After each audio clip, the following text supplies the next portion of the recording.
कर्पूरगौरं करुणावतारं संसारसारं भुजगेन्द्रहारं सदा वसन्तं विद्यारविन्दे भवं भवानी सहितं नमामि। मन्दारमाला कलितालकाये कपालमालाङ्कितसुन्दराय दिगम्बराय च दिगम्बराय नमः शिवाय च नमः शिवाय।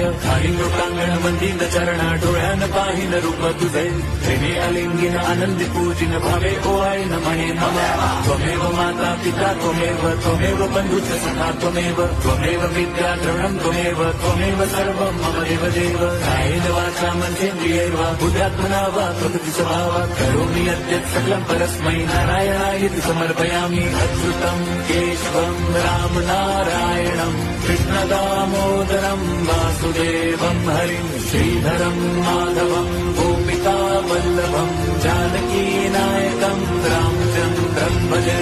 हरे राम